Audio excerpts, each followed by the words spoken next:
എല്ലാവർക്കും നമസ്കാരം, ശുഭരാത്രി. മുഖമുള്ളവർക്ക് നമസ്കാരം, മുഖമില്ലാത്തവർക്ക് നല്ല നമസ്കാരം എന്ന് സ്ഥിരം പറയാറുണ്ട്.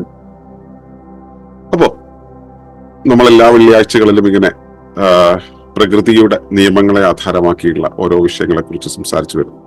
അപ്പൊ പ്രകൃതി എന്ന് പറയുമ്പോൾ സാധാരണ പുറത്തുള്ള ജീവിതത്തിന് പുറത്തുള്ള നമ്മുടെ ജീവിത മണ്ഡലത്തിന് പുറത്ത് ദൂരെ എവിടെയോ ഉള്ള ഒരു മലയിൽ പൊങ്ങി നിൽക്കുന്ന കാടും പിന്നെ മറ്റെവിടെയോ ഉള്ള പുഴയും വേറെ എവിടെയോ ഉള്ള കടലും ഒക്കെയാണെന്ന് ധരിക്കുന്നവരാണ് നമ്മൾ. അതിൻ്റെ ഇടയിൽ പ്രകൃതി നമ്മൾ തന്നെയാണ്, നമ്മുടെ മൂക്കിന്റെ പിന്നാമ്പുറത്താണ് പ്രകൃതി തുടങ്ങുന്നത് എന്ന് പലപ്പോഴും നമ്മൾ അറിയാറില്ല. അപ്പോൾ അവിടെ നിന്നാണ് നമ്മൾ തുടങ്ങുന്നത് തന്നെ. അപ്പോ ജീവിതത്തിന്റെ പലതരം പ്രതിസന്ധികൾ പ്രകൃതി നിയമങ്ങളെ പാലിക്കാത്തത് കൊണ്ടാണ് ഉണ്ടാകുന്നത് എന്നത് പലപ്പോഴും നമ്മൾ ആലോചിക്കാറില്ല. അപ്പോൾ ആ ഒരിടത്തു നിന്നാണ് നമ്മുടെ ഈ ഒരു വിഷയം നമ്മൾ സംസാരിച്ചു തുടങ്ങുന്നത്. അപ്പോ പെർമിഷൻ ഒന്ന് വേണം.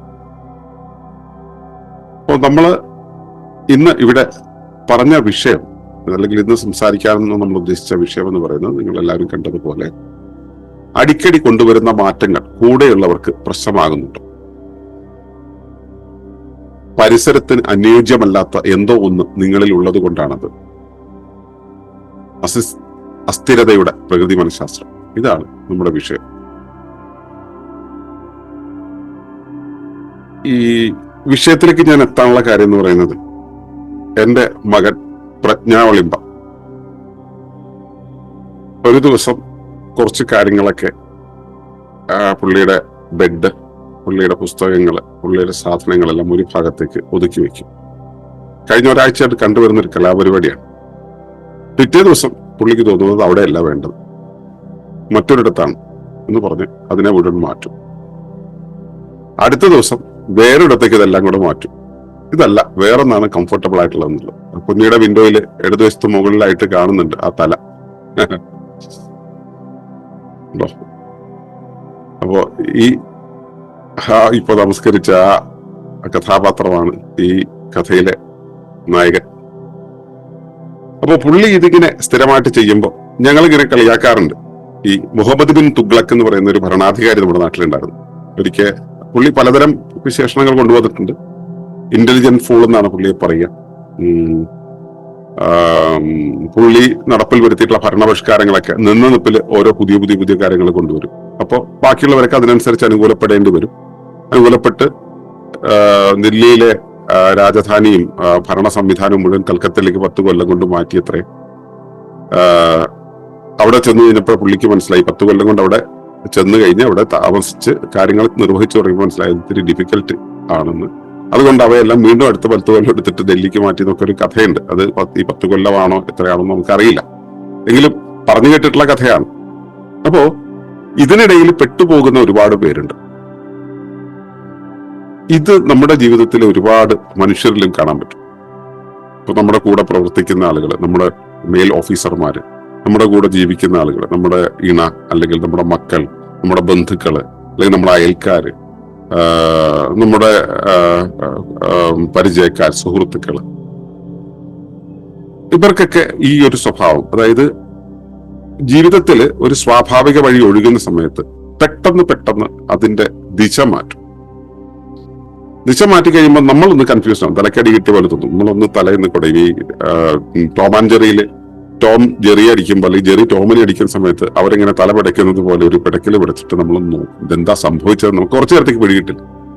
പിന്നെ ക്രൈസിസ് ഉണ്ടാവണ്ടല്ലോ എന്ന് കരുതിയിട്ട് നമ്മൾ അതിനനുസരിച്ച് അനുകൂലപ്പെട്ടു പോകുമ്പോൾ അവര് പെട്ടെന്ന് അടുത്ത മാറ്റം ഉണ്ടാക്കും. അടുത്ത മാറ്റം ഉണ്ടാകുമ്പോൾ നമ്മൾ അവിടെ ഒന്ന് ഞെട്ടും.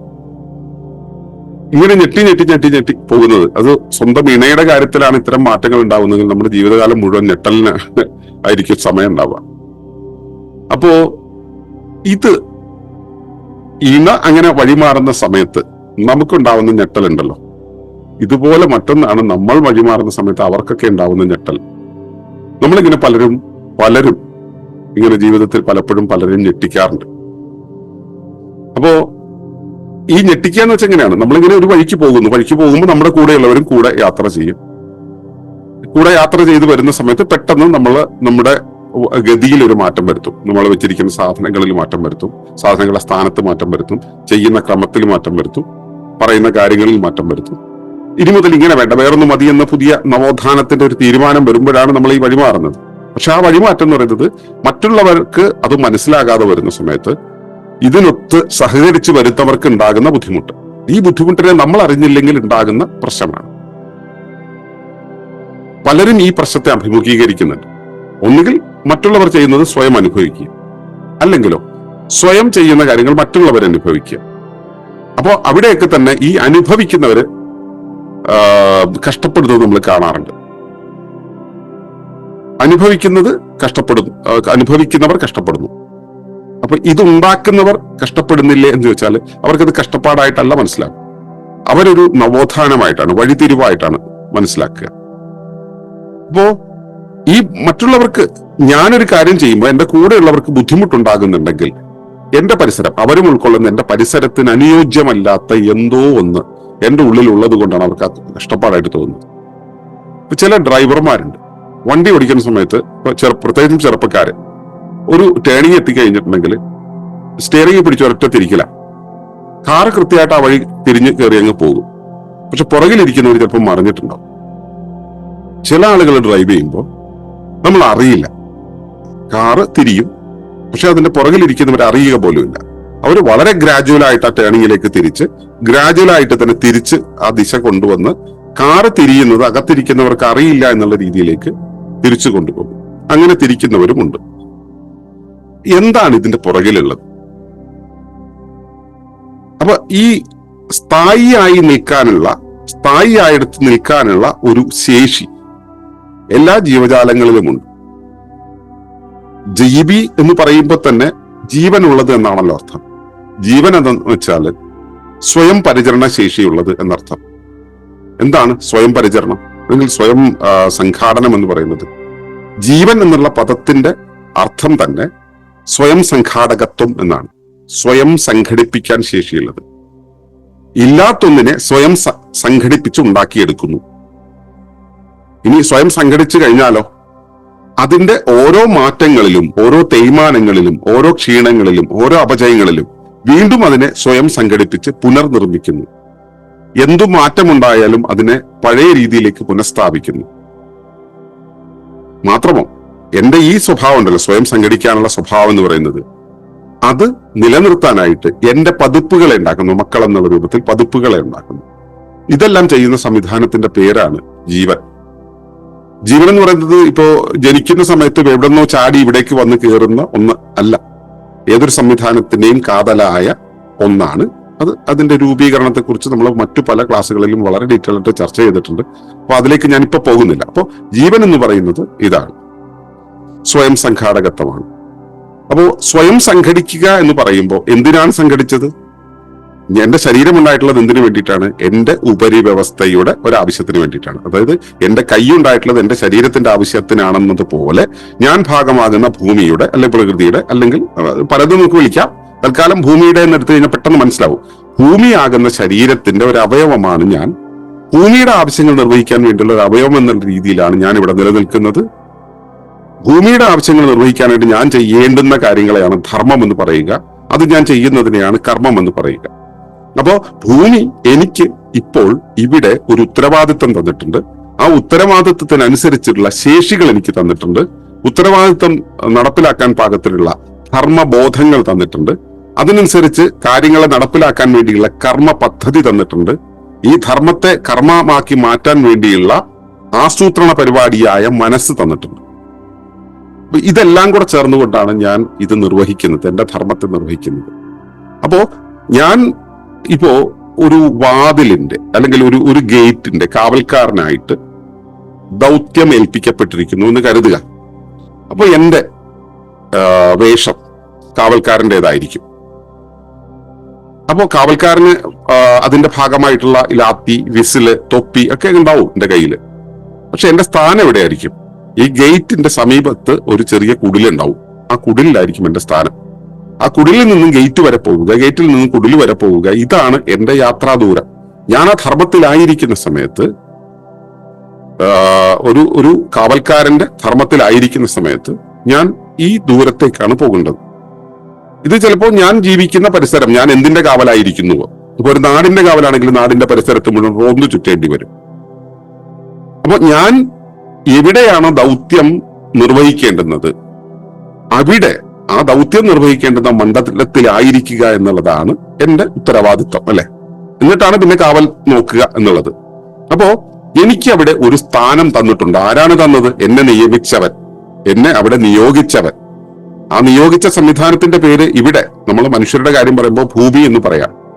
ഇനി വിശ്വാസികൾക്ക് ഭൂമിക്കും അപ്പുറത്തുള്ള ഒരു ഈശ്വരനെ കുറിച്ച് പറയാം. നിങ്ങളത് എങ്ങനെ പറഞ്ഞാലും അത് നിങ്ങൾക്ക് മനസ്സിലാകുന്ന പോലെ ബോധ്യപ്പെട്ടാൽ മതി. ഉപരിവ്യവസ്ഥ നമ്മളെ ഏൽപ്പിച്ചിരിക്കുന്ന ഒരു ദൗത്യം, ഏൽപ്പിച്ചിരിക്കുന്നത് ആ ധർമ്മം ചെയ്യാൻ വേണ്ടിയാണ്. ആ ധർമ്മം ചെയ്യേണ്ടുന്നത് എവിടെ നിന്നാണോ അവിടെയാണ് ഞാൻ ചെയ്യേണ്ടത്, അവിടെയാണ് ഞാൻ നിൽക്കേണ്ടത്. ഇതിനിടയ്ക്ക് എനിക്ക് യൂറിനേറ്റിൽ പോകണം, ഞാൻ പോയി വരുന്നു. അതിനിടയിൽ മുതലാളി മോട്ടോർ ഒന്ന് ഓൺ ചെയ്യാൻ പറഞ്ഞു. അപ്പോൾ ആ കെട്ടിടത്തിന്റെ, ഇപ്പൊ വലിയൊരു ഫ്ലാറ്റ് സമുച്ചയമാണെങ്കിൽ അതിന്റെ മോട്ടോർ ഒന്ന് ഓൺ ചെയ്യാൻ പറഞ്ഞു. ഞാൻ പോയി ചെയ്തിട്ട് വരണം. ഇതെല്ലാം ചിലപ്പോൾ അവിടെ നിന്ന് പോകണം. പക്ഷെ പോയി കഴിഞ്ഞാലും തിരിച്ച് ഞാൻ എങ്ങോട്ട് മാറിയാലും തിരിച്ച് പഴയ സ്ഥാനത്തേക്ക് എത്തേണ്ടി വരും. ആ എത്തേണ്ടി വരിക എന്നുള്ളതാണ് എന്റെ ധർമ്മം, അതാണ് എന്റെ സ്ഥാനം, അതാണ് എന്റെ സ്ഥിരത. ഞാൻ അവിടെ തന്നെ ആയിരിക്കാനുള്ള എന്റെ ശേഷിയാണ് സ്ഥിരത. ഞാൻ 2 ദിവസം ജോലിക്ക് വന്നു, ബാക്കിയുള്ള ദിവസങ്ങളിൽ ലീവായി. അല്ലെങ്കിൽ ഞാൻ ജോലിക്ക് കുറച്ചു നാൾ വന്നു, പിന്നെ കുറെ നാളത്തേക്ക് വന്നില്ല, പിന്നെ വേറൊരു കാര്യത്തിലേക്ക് പോയി, പിന്നെ ഞാൻ മറ്റൊരു കാര്യത്തിലേക്ക് പോയി. ഇങ്ങനെ ആവുകയാണെങ്കിൽ എനിക്ക് സ്ഥിരതയില്ല, എന്റെ നിയോഗങ്ങൾക്ക് സ്ഥിരതയില്ല. സ്ഥിരത എന്ന് പറയുന്നത് എന്താ? ഞാൻ എവിടെയായിരിക്കുന്നുവോ അവിടെ തന്നെ ആയിരിക്കുക എന്നുള്ളതാണ്. ആ സ്ഥിരതയെയാണ്, അത് നല്ല രീതിയിൽ. ഇപ്പോ ഒരു പുതിയ ഗേറ്റ് പണിതു. ആ ഗേറ്റ് പണിതപ്പോൾ ഞാൻ അവിടെയായിരുന്നു. ആ കെട്ടിടം ഉടമ തന്നെ വേറൊരു സ്ഥലത്ത് കെട്ടിടത്തെ എക്സ്റ്റെൻഡ് ചെയ്തു. അപ്പൊ അവിടെ പുതിയൊരു ഗേറ്റ് വന്നു. ആ പുതിയ ഗേറ്റ് വന്നപ്പോൾ എന്നെ അവിടേക്ക് ട്രാൻസ്ഫർ ചെയ്തു. അപ്പോ ഞാൻ ഇവിടെയുള്ള കാര്യങ്ങളെല്ലാം തന്നെ എന്റെ മറ്റു കാര്യങ്ങളിൽ നിന്ന് മാറ്റം വരുന്നു. ഉടമയെ മാറ്റിയില്ല, ശമ്പള സ്കെയിലിൽ മാറ്റം വന്നില്ല, വേഷത്തിൽ മാറ്റം വന്നില്ല, ഉപകരണങ്ങളിൽ മാറ്റം വന്നില്ല, ഒന്നിലും മാറ്റം വരാതെ എന്റെ സ്ഥാനത്തിൽ മാത്രം ചെറിയ മാറ്റം വരുത്തി അടുത്ത ഗേറ്റിന്റെ അടുത്തേക്ക് പോയിരുന്നു. അപ്പോ ഇവിടെ സ്ഥാനത്തിൽ ചെറിയ മാറ്റം വരുമ്പോ പോലും ആ സ്ഥാനം മറ്റുള്ളതെല്ലാം ചേർത്ത് വായിക്കുമ്പോൾ ആ സ്ഥാനം തന്നെയാണ്. അങ്ങനെ സുഗമമായ രീതിയിൽ, നല്ല രീതിയിൽ ആ സ്ഥിരതയെ നിലനിർത്തുന്നതിനെയാണ് സുസ്ഥിരത എന്ന് പറയുന്നത്. സുസ്ഥിരത. ഈ സുസ്ഥിരത നഷ്ടമാകുന്നതാണ്, സുസ്ഥിരത ഇല്ലാതെ പോകുന്നതാണ് അസ്ഥിരത എന്ന് പറയുന്നത്. ഈ അസ്ഥിരത എന്നുള്ള സംഭവം എങ്ങനെയാണ് ഉണ്ടാവുക? എന്നെ ആ ഗേറ്റിന്റെ പക്കൽ നിൽക്കാൻ പറഞ്ഞു, പക്ഷെ ഞാൻ അവിടെ നിൽക്കില്ല, ഞാൻ അപ്പുറത്തെ മരച്ചോട്ടി പോയി നിൽക്കും. അല്ലെങ്കിൽ അടുത്ത കടയിൽ പോയിട്ട് ഞാൻ അവിടെ ഉള്ളവരോട് വർത്താനം പറഞ്ഞു നിൽക്കും. അടുത്ത ഒരു കാറ് വരുമ്പോൾ ഗേറ്റ് തുറക്കാൻ ഞാൻ അവിടെ ഉണ്ടാവില്ല, അവർ വന്ന് ഹോൺ അടിക്കണം. ഹോൺ അടിക്കുന്ന സമയത്ത് ഞാൻ ഓടി വന്ന് ചെയ്യേണ്ടി വരും. അപ്പോ എനിക്ക് നൽകപ്പെട്ടിട്ടുള്ള സ്ഥാനമുണ്ടല്ലോ, ആ സ്ഥാനത്തെ ഞാൻ പാലിക്കാതിരിക്കുന്ന സമയത്ത് സുസ്ഥിരതയ്ക്ക് ഇളക്കമായി, സുസ്ഥിരതയ്ക്ക് ഭംഗം വരും. അവിടെ മുതൽ അസ്ഥിരത തുടങ്ങുകയാണ്. ഞാൻ ഈ ജോലിക്കേ വരുന്നില്ലെങ്കിൽ പിന്നെ അസ്ഥിരത സ്ഥിരമായി. അപ്പോ സ്ഥിരമായിരിക്കുക എന്നുള്ളൊരവസ്ഥ നിലനിർത്തുക എന്നുള്ളതാണ് എന്റെ ദൗത്യം. ഞാൻ എവിടേക്ക് പോയാലും എനിക്ക് തൽക്കാല ഒരു നിയോഗം കിട്ടി, ഞാൻ ബാത്റൂമിലേക്കോ അല്ലെങ്കിൽ മറ്റേ മോട്ടോർ പുരയിലേക്കോ പോകേണ്ടി വന്നു കഴിഞ്ഞാലും തിരിച്ച് പഴയ സ്ഥലത്ത് തന്നെ എത്തുക എന്നുള്ളതിനെയാണ് പുനഃസ്ഥാപനം എന്ന് പറയുന്നത്. ഈ പുനഃസ്ഥാപനത്തെയാണ് നമ്മൾ റെസിലിയൻസ് എന്ന് പറയുന്നത്. റെസിലിയൻസ് എന്നുള്ളത്, ഈ പുനഃസ്ഥാപന ശേഷി എന്നുള്ളത്, സ്വയം പരിചരണം, സ്വയം സംരക്ഷണം എന്ന് പറയുന്നത് പോലെ ഒന്നാണ് ഈ പുനഃസ്ഥാപനം എന്ന് പറയുന്നത്. ആ പുനഃസ്ഥാപന ശേഷി എന്ന് പറയുന്നത് സ്വയം പരിചരണത്തിന്റെ ഭാഗമാണ്. ആ പുനഃസ്ഥാപന ശേഷി എന്നുള്ളത് ജൈവതയുടെ ലക്ഷണമാണ്, ജീവനുള്ള ശരീരത്തിന്റെ ലക്ഷണമാണ്. അപ്പോ സ്ഥിരമായി നിൽക്കണമെങ്കിൽ, നല്ല രീതിയിൽ സ്ഥിരമായി നിൽക്കണമെങ്കിൽ ഞാൻ ഏത് വഴിക്ക് മാറിപ്പോയാലും ഞാൻ അവിടേക്ക് തിരിച്ചു വരേണ്ടത്. ഒരു കമ്പനിയിൽ ജോലി ചെയ്യുമ്പോൾ അല്ലെങ്കിൽ ഒരിടത്ത് ജോലി ചെയ്യുമ്പോൾ മോട്ടോർ ഓൺ ചെയ്യാനും ലൈറ്റ് ഓൺ ചെയ്യാനും, ചിലപ്പോൾ ഒരാൾ വന്നു കഴിഞ്ഞാൽ അയാളെ പിടിച്ച് കെട്ടിടത്തിൽ കയറ്റാനും, കാറ് വരുന്ന സമയത്ത് കാറ് തന്നെ തുറന്നു കൊടുക്കാനും ഒക്കെ നമ്മൾ ചിലപ്പോൾ താൽക്കാലിക നിയോഗങ്ങളിലേക്ക് പോകേണ്ടി വന്നേക്കാം. അവിടെ നിന്നും വീണ്ടും പഴയയിടത്തേക്ക് വരുവാനുള്ള ശേഷി നമുക്ക് ഉണ്ടാകുമ്പോഴാണ് ഈ പുനഃസ്ഥാപനം എന്നുള്ള പരിപാടി നടക്കുന്നത്. ഇതുപോലെ തന്നെയല്ലേ നമ്മുടെ ശരീരവും. നമ്മുടെ ശരീരത്തിന് ഉണ്ടാകുന്ന ചെറിയ ചെറിയ മാറ്റങ്ങൾ. ഇപ്പൊ നമ്മൾ വായടച്ചിട്ടാണ് സാധാരണ ഇരിക്കുക. ഭക്ഷണം വരുന്ന സമയത്ത് വായയുടെ തിരിക്കാൻ പറ്റില്ല. വായയുടെ അകത്തേക്ക് ഭക്ഷണം കൊടുത്തു കഴിഞ്ഞിട്ട് നമ്മൾ ചവയ്ക്കുകയൊക്കെ വേണം. ഇതെല്ലാം കഴിഞ്ഞ് ചവച്ച് വായിലേക്ക് ഒരു തേങ്ങാ കഷ്ണം വീണാൽ പോലും അത് ചവച്ച് തീരുന്നവരെ വായിക്ക് വെറുതെ ഇരിക്കാൻ കഴിയില്ല. ഈ പരിപാടിയെല്ലാം കഴിഞ്ഞ് ഇറക്കി ഈസോഫേഗസിലൂടെ ഇതെല്ലാം താഴത്തേക്ക് പോയി കഴിയുമ്പോൾ നമ്മൾ വീണ്ടും സമതുലിതാവസ്ഥയിലേക്ക് വരും, ആ പുനഃസ്ഥാപനത്തിലേക്ക് വരും. ഇതുപോലെ തന്നെയാണ് നമുക്കൊരു മുറിവ് വന്നു കഴിഞ്ഞാൽ ആ മുറിവ് യാദൃശ്ചികമായി പറ്റിയതാണെങ്കിൽ പോലും അതിനെ പുനഃസ്ഥാപിക്കാൻ ശരീരത്തിന് കഴിയും. അങ്ങനെയാണ് രോഗത്തിന് ശമനം ഉണ്ടാകുന്നത്. നമ്മുടെ ശരീരത്തിലുണ്ടാവുന്ന എല്ലാ മാറ്റങ്ങൾക്കും ശമനം ഉണ്ടാകുന്നത്. മണ്ണിന്റെ കാര്യം എടുത്താലും അങ്ങനെ തന്നെയാണ്. മണ്ണിന് നമ്മൾ ചെത്തിക്കോരി മാറ്റി കഴിഞ്ഞാൽ കുറച്ചു ദിവസം ആ വഴി പോവാതിരുന്നാൽ അവിടെ വീണ്ടും പുല്ല് മുളയ്ക്കും. മണ്ണ് നഗ്നമായിരിക്കുന്ന മണ്ണിനെ പ്രകൃതി വന്ന് മൂടും. അപ്പൊ പ്രകൃതിയിലെ എല്ലാ ജൈവ സംവിധാനങ്ങളും ഈ പുനഃസ്ഥാപന ശേഷിയുള്ളവയാണ്. അപ്പൊ ഈ പുനഃസ്ഥാപന ശേഷി എന്നുള്ളത് ഒരു കാര്യം. ഈ പുനഃസ്ഥാപനത്തിനുള്ള ശേഷി ഉള്ളപ്പോഴും ഈ ജീവസത്ത എന്ന് പറയുന്നത് അതിന്റെ ജോലികൾ, ധർമ്മങ്ങൾ ചെയ്ത് മുൻപോട്ട് പോകുന്നുണ്ട്. ഈ പോകുന്നതിനെയാണ് ജൈവ ജീവിതം എന്ന് പറയുന്നത്, അല്ലെങ്കിൽ ജീവിതം എന്ന് പറയുന്നത്. ജീവനുള്ളവയുടെ മുൻപോട്ട് പോക്കിനെയാണ് ജീവിതം എന്ന് പറയുന്നത്. അപ്പൊ ജീവിതത്തിൽ ഇതുപോലെ നമ്മൾ ലൈറ്റ് ഇടാൻ പോകേണ്ടി വരും, കാറ് തുറക്കാൻ പോകേണ്ടി വരും, പൈപ്പ് തുറക്കാൻ പോകേണ്ടി വരും. നമ്മൾ പല കാര്യങ്ങൾക്കായിട്ട് പോകേണ്ടി വന്നാലും വീണ്ടും പഴയ സ്ഥാനത്തേക്ക് തിരിച്ചെത്തുക എന്നുള്ളതിനെയാണ് നമ്മൾ ആ പുനഃസ്ഥാപനം എന്ന് പറഞ്ഞത്. അപ്പോ ഞാനൊരിടത്ത് നിൽക്കുമ്പോൾ മാത്രമല്ല, ജീവിച്ച് മുൻപോട്ട് പോകുമ്പോഴും വശത്തോട്ടൊക്കെ തിരിയാനുള്ള സാധ്യതകളെ വീണ്ടും പുനഃസ്ഥാപിക്കാൻ നമുക്ക് കഴിയും. അങ്ങനെ സ്ഥാപിക്കാൻ കഴിയണം.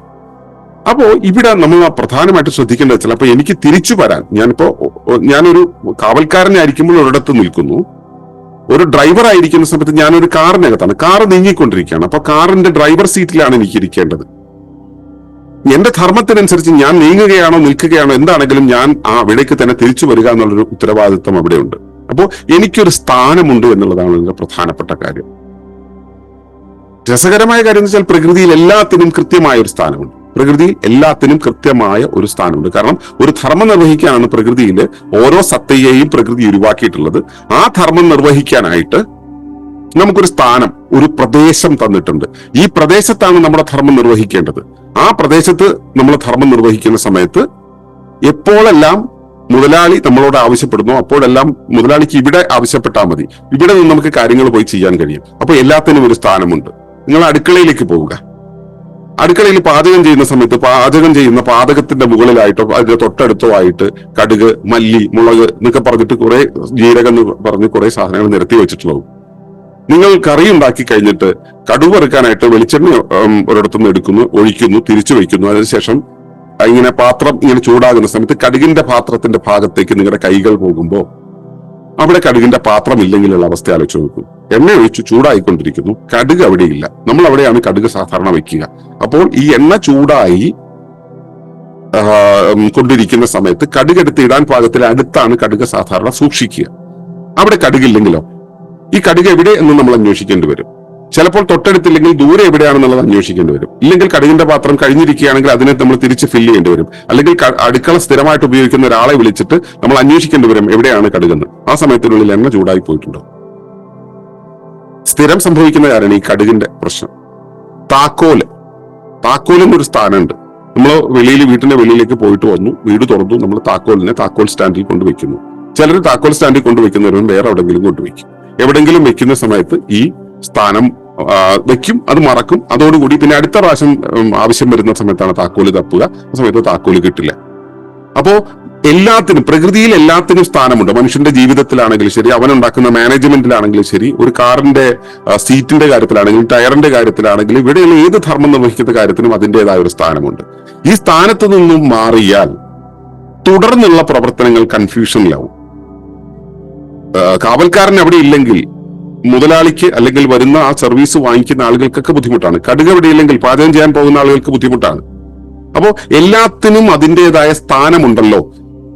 ഇവിടെ നൽകപ്പെട്ടിട്ടുള്ള സ്ഥാനം, അതിന്റെ കൂടെ ജീവിക്കുന്ന എല്ലാവർക്കും അറിയാവുന്ന അതാണ് സ്ഥാനം എന്നുള്ളത്. ആ സ്ഥാനത്ത് കണ്ടില്ലെങ്കിൽ ബാക്കിയുള്ളവരെല്ലാം തന്നെ ബുദ്ധിമുട്ടിലാകും. ഇത് തന്നെയാണ് നമ്മൾ ജീവിതത്തിൽ ചെയ്യുന്ന പ്രവർത്തികൾക്കും നിയതമായ ഒരു രൂപമുണ്ട്, പ്രവർത്തികൾക്കും നിയതമായ ഒരു സ്ഥാനമുണ്ട്. വസ്തുക്കൾ മാത്രമല്ലല്ലോ ജീവിതത്തിലുള്ളത്. നമ്മുടെ പെരുമാറ്റങ്ങൾ, നമ്മുടെ ഇടപെടലുകൾ, നമ്മുടെ പ്രവർത്തനങ്ങൾ, നമ്മുടെ നിർമ്മാണങ്ങൾ, നമ്മുടെ ചില ആശയങ്ങൾ, ഇതിനെല്ലാം അതിൻ്റെതായ സ്ഥാനങ്ങളുണ്ട്. നമ്മൾ മരിച്ച വീട്ടിൽ പോയി കഴിഞ്ഞിട്ട് നമ്മൾ ഒരാള് മരിച്ചു കിടക്കുന്നു എന്നുള്ളതിന്റെ തൊട്ടടുത്ത് റീത്ത് വെച്ച് തിരിഞ്ഞു വന്നതിന് ശേഷം എന്തൊക്കെയുണ്ട്, മോന്റെ അഡ്മിഷനൊക്കെ ശരിയായോ എന്ന് നിപ്പിന് നമ്മൾ ചോദിക്കില്ല. മരിച്ച വീട്ടിൽ പോയിട്ട് 5 ദിവസം 6 ദിവസം കഴിഞ്ഞിട്ട് നമ്മൾ പോവുകയാണ്, നമ്മൾ പോയി കാര്യങ്ങളെല്ലാം സംസാരിച്ച് കുറച്ചു നേരം അവിടെ ഇരിക്കേണ്ടി വരുമ്പോൾ അടുത്തിരിക്കുന്ന ആളോട് ഒരു പക്ഷെ നമ്മൾ കുശുകുശിത്തേക്കാം. അതല്ലാതെ മരിച്ചു കിടക്കുന്ന സമയത്ത് നമ്മൾ പോയിട്ട് ഈ ചോദ്യം ചോദിക്കില്ല. അത് അസ്ഥാനത്താണെന്ന് നമ്മൾ പറയും. സ്ഥാനത്തും അസ്ഥാനത്തും എന്നുള്ള വ്യത്യാസമുണ്ടല്ലോ. സ്ഥാനത്ത് അല്ലാതെ നമ്മൾ ചോദിക്കുന്നത് അസ്ഥാനത്താണ്. ഉചിതമല്ലാതെ അനുചിതം എന്ന് പറയും. വേണ്ടുന്നത് വേണ്ടുന്ന സമയത്ത് വേണ്ടുന്ന പോലെ ചെയ്യുന്നതിനാണ് ഔചിത്യം എന്ന് പറയും. ഉചിതമായത്. ആ ഉചിതമായതല്ലെങ്കിൽ അത് സ്ഥാനത്തല്ലെന്നർത്ഥം.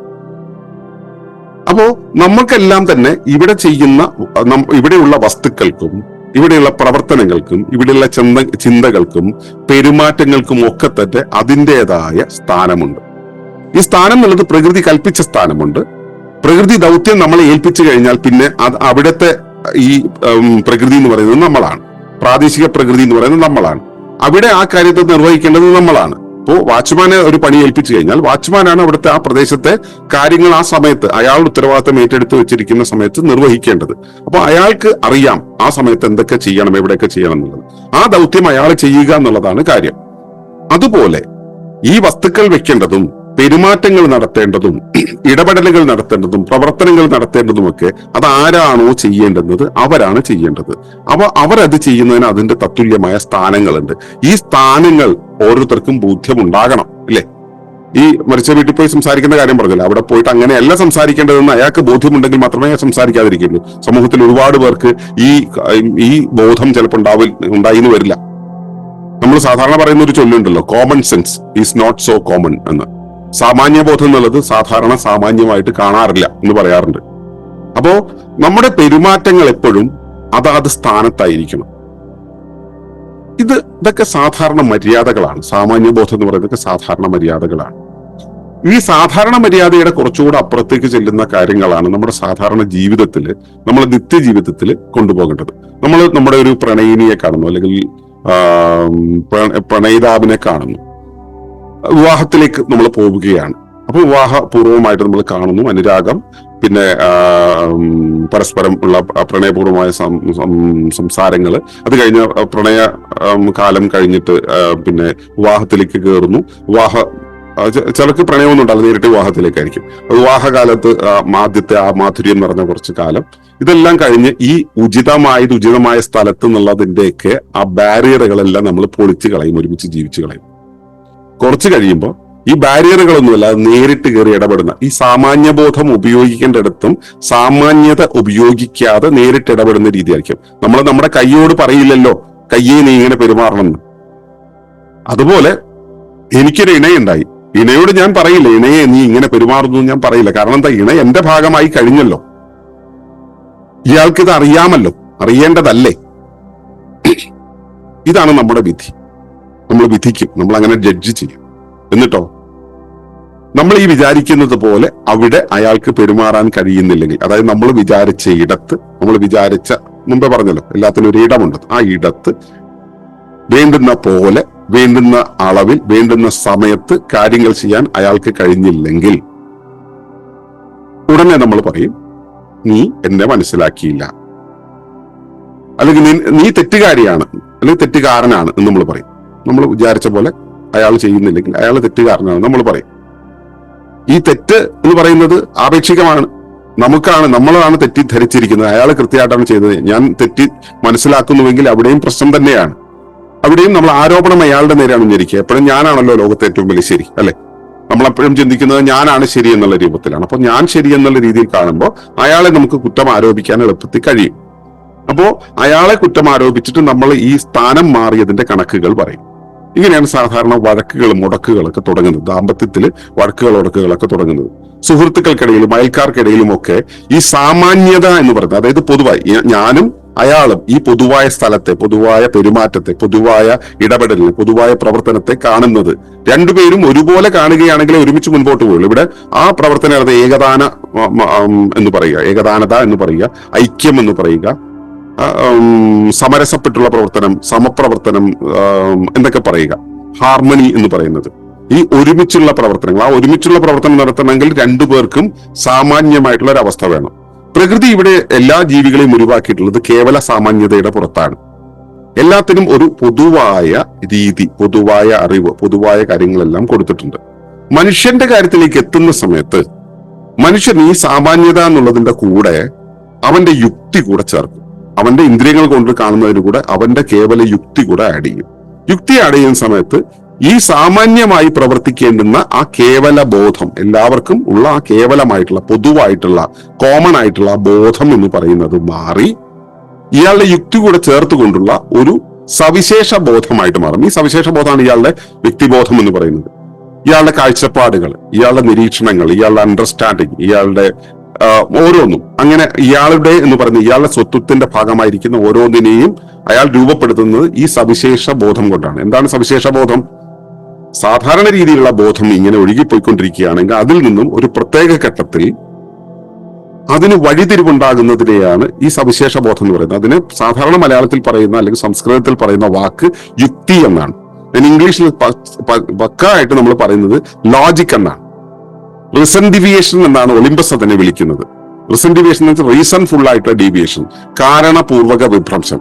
അതായത് സാധാരണയായി ഉണ്ടാവുന്ന ഒരു ഒഴുക്കിന്റെ വഴിയിൽ പുറത്തു നിന്നും ഒരു അന്യവസ്തു, ആ ഒഴുക്കിന്റെ ഭാഗമല്ലാത്തൊരു ആ വസ്തു അവിടെ വന്നു നിന്നാൽ അതിൽ തട്ടി ആ ഒഴുക്കിൽ വഴിതിരിവുണ്ടാവും. ഇതാണ് കാര്യം. അപ്പോൾ നമ്മൾ സാധാരണ ബോധവുമായിട്ട് മുൻപോട്ട് പോകും. ഇതിനിടയിൽ മറ്റൊരു സാധ്യതയെ കുറിച്ചുള്ള ചിന്ത വന്നു കഴിഞ്ഞാൽ ഈ സാധാരണ ബോധത്തിന്റെ ഒഴുക്ക് ആ സ്ഥാനത്തു നിന്നും ആ ദിശയിൽ നിന്നും മാറി വേറൊരു വഴിക്ക് പോകും. ആ വേറൊരു വഴിക്ക് പോകുന്നതിനാണ് യുക്തി എന്ന് പറയുക. യുക്തി എന്നുള്ളത് ജനിച്ച കാലം മുതൽ ഉണ്ടായിക്കൊണ്ടിരിക്കുകയും ഉപയോഗിച്ചുകൊണ്ടിരിക്കുന്ന മനുഷ്യർക്കിടയിൽ ഓരോരുത്തർക്കും ഇത്തരത്തിലുള്ള ഓരോ വിധം യുക്തികൾ ഉണ്ടാവുകയും യുക്തിയുടെ പരമ്പര ഉണ്ടാവുകയും യുക്തിബോധത്തിന്റെ പാറ്റേണുകൾ ഉണ്ടാകുകയും ചെയ്യും. ഈ പാറ്റേണുകളെല്ലാം നമ്മുടെ കൂടെ ഇങ്ങനെ യാത്ര ചെയ്തുകൊണ്ടിരിക്കുക. അപ്പോൾ ഈ പാറ്റേണുകളെല്ലാം നമ്മുടെ ഉള്ളിൽ യാത്ര ചെയ്തുകൊണ്ടിരിക്കുന്ന സമയത്ത് നമ്മൾ എന്ത് കാണുമ്പോഴും ഈ പാറ്റേണിനനുസരിച്ചാണ് ചിന്തിക്കുക. ഈ പാറ്റേൺ എങ്ങനെ ഉണ്ടാവുന്നു, ഏത് തരത്തിലുണ്ടാവുന്നു എന്നുള്ളതിനെ കുറിച്ചൊക്കെ വളരെ ഡീറ്റെയിൽഡ് ആയിട്ടുള്ള പാഠങ്ങൾ ഇവിടെയുണ്ട്. നമ്മുടെ മനസ്സുമായിട്ട് ബന്ധപ്പെട്ടിട്ടുള്ള നമ്മുടെ വീഡിയോകൾ നോക്കിയാൽ മനസ്സിലാവും. അപ്പോൾ നമ്മൾ ഈ പാറ്റേണുകൾക്ക് അനുസരിച്ചാണ് നമ്മൾ കാര്യങ്ങളെ കാണുക, അറിയുകയും ചെയ്യുന്നത്. പക്ഷെ എന്റെ പാറ്റേൺ അല്ല എന്റെ ഇണയുടെ പാറ്റേൺ, എന്റെ പാറ്റേൺ അല്ല എന്റെ മാതാവിന്റെയും പിതാവിന്റെയും പാറ്റേൺ, എന്റെ സഹോദരങ്ങളുടെ പാറ്റേൺ. ഓരോരുത്തർക്കും വ്യത്യസ്തമാണ്. ഈ പട്ടികൾക്കും പൂച്ചകൾക്കും ഒക്കെ പാറ്റേണുകളുണ്ട്, പക്ഷെ അവർക്കൊക്കെ സിമിലാരിറ്റി ഉണ്ടാവും.